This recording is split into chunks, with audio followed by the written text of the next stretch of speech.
ನಗರದಲ್ಲಿ ಒಂಟಿಯಾಗಿ ಓಡಾಡುವ ಸಾರ್ವಜನಿಕರನ್ನೇ ಟಾರ್ಗೆಟ್ ಮಾಡಿಕೊಂಡು ಮೊಬೈಲ್ ಸುಲಿಗೆ ಮಾಡುತ್ತಿದ್ದ ಆರೋಪಿಗಳಿಬ್ಬರನ್ನ ಆರ್ಎಂಸಿ ಯಾರ್ಡ್ ಪೊಲೀಸರು ಬಂಧಿಸುವಲ್ಲಿ ಯಶಸ್ವಿಯಾಗಿದ್ದಾರೆ.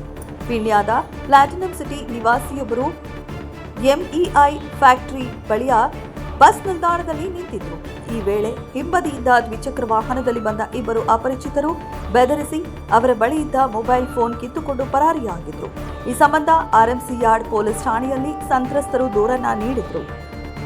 ಮೊಬೈಲ್ ಸುಲಿಗೆ ಪ್ರಕರಣವನ್ನ ದಾಖಲಿಸಿಕೊಂಡ ಪ್ರಭಾರ ಪೊಲೀಸ್ ಇನ್ಸ್ಪೆಕ್ಟರ್ ಟಿಸಿ ಶಿವಕುಮಾರ್ ಅವರು ಆರೋಪಿಗಳ ಬಂಧನಕ್ಕೆ ತನಿಖಾ ತಂಡವೊಂದನ್ನ ರಚಿಸಿ ಫೀಲ್ಡ್ಗೆ ಇಳಿಸಿದರು. ವಿವಿಧ ಆಯಾಮಗಳಲ್ಲಿ ತನಿಖೆ ನಡೆಸಿ ಪೀಣ್ಯದ ಎಸ್ಎಆರ್ಎಸ್ ಸರ್ಕಾರಿ ಡಿಗ್ರಿ ಕಾಲೇಜ್ ಸರ್ವಿಸ್ ರಸ್ತೆಯ ಬಳಿ ಇಬ್ಬರು ಆರೋಪಿಗಳನ್ನ ದ್ವಿಚಕ್ರ ವಾಹನ ಸಮೇತ ವಶಕ್ಕೆ ಪಡೆದು ವಿಚಾರಣೆಗೆ ಒಳಪಡಿಸಿದಾಗ ಬೆಂಗಳೂರು ನಗರದ ವಿವಿಧೆಡೆ ಒಂಟಿಯಾಗಿ ಓಡಾಡುವ ಸಾರ್ವಜನಿಕರನ್ನೇ ಟಾರ್ಗೆಟ್ ಮಾಡಿಕೊಂಡು ಮೊಬೈಲ್ಗಳನ್ನು ಸುಲಿಗೆ ಮಾಡುತ್ತಿದ್ದುದಾಗಿ ಆರೋಪಿಗಳು ಬಾಯ್ಬಿಟ್ಟಿದ್ದಾರೆ. ಸುಲಿಗೆ ಮಾಡಿದ್ದ ಮೊಬೈಲ್ಗಳನ್ನು ಮಾರಾಟ ಮಾಡಲು ಮನೆಗಳಲ್ಲಿ ಸಂಗ್ರಹಿಸಿಟ್ಟಿರುವುದಾಗಿ ಮಾಹಿತಿ ನೀಡಿದ್ದಾರೆ.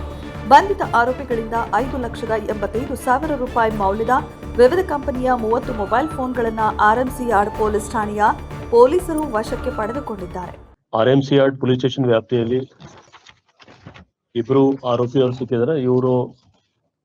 ಇಬ್ಬರು ಆರೋಪಿಯವರು ಮೊಬೈಲ್ ಸ್ನ್ಯಾಚಿಂಗ್ ಅಲ್ಲಿ ಒಂದು ಮೊಬೈಲ್ ಸಿಕ್ಕಿದ ಮೇಲೆ ಇನ್ನೊಂದು ಬೇರೆ ಬೇರೆ ಕೇಸಸ್ ಅಲ್ಲಿ ಅವ್ರದ್ದು ಭಾಗಿಯಾಗಿ total 30 mobile snatching cases detect ಆಗಿದೆ. ಇನ್ನೂ ಕೆಲವ್ರ ಬಗ್ಗೆ ಮಾಹಿತಿ ಇದೆ, ಅದು ನಮ್ಮ ಪೊಲೀಸ್ ಅವರು ಮಾಡ್ತಾರೆ. ಬಟ್ ಇದು ಬಹಳ ಒಳ್ಳೆ ಕೇಸ್ ಇದೆ, ಯಾಕೆಂದ್ರೆ ಇತ್ತೀಚೆಗೆ ಮೊಬೈಲ್ ಸ್ನ್ಯಾಚಿಂಗ್ ಸ್ವಲ್ಪ ಜಾಸ್ತಿ ಆಗಿತ್ತು. ಆ ಪ್ರಕರಣದಲ್ಲಿ ಆ ನಿಟ್ಟಿನಲ್ಲಿ ಇವರು ಒಳ್ಳೆ ಕೆಲಸ ಮಾಡಿ ಆರ್ಎಂಸಿ ಯಾರ್ಡ್ ಸ್ಟೇಷನ್ ಇಂದ ರಿಕವರಿ ಆಗಿದೆ. ವ್ಯಾಲ್ಯೂ ಅಂದಾಜು 6 ಲಕ್ಷದ್ದು ಇದೆ, ಆದ್ರೆ 30 ಮೊಬೈಲ್ಸ್ ರಿಕವರಿ ಆಗಿದೆ. ಈ ಕಾರ್ಯಾಚರಣೆಯನ್ನ ಬೆಂಗಳೂರು ಉತ್ತರ ವಿಭಾಗದ ಡಿಸಿಪಿ ಬಿಎಸ್ ನೇಮೇಗೌಡ ಐಪಿಎಸ್ ಅವರ ನಿರ್ದೇಶನದಂತೆ ಯಶವಂತಪುರ ಉಪವಿಭಾಗದ ಎಸಿಪಿ ಬಿವೈ ರೇಣುಕಾ ಪ್ರಸಾದ್ ಅವರ ಮಾರ್ಗದರ್ಶನದಲ್ಲಿ ಆರ್ಎಂಸಿ ಯಾರ್ಡ್ ಪೊಲೀಸ್ ಠಾಣೆಯ ಪ್ರಭಾರ ಪೊಲೀಸ್ ಇನ್ಸ್ಪೆಕ್ಟರ್ ಟಿಸಿ ಶಿವಕುಮಾರ್ ಅವರ ನೇತೃತ್ವದಲ್ಲಿ ಅಧಿಕಾರಿ ಮತ್ತು ಸಿಬ್ಬಂದಿಗಳ ತಂಡ ಮೊಬೈಲ್ ಸುಲಿಗೆಕೋರರನ್ನ ಪತ್ತೆ ಹಚ್ಚಿ ಬಂಧಿಸುವಲ್ಲಿ ಯಶಸ್ವಿಯಾಗಿದ್ದಾರೆ.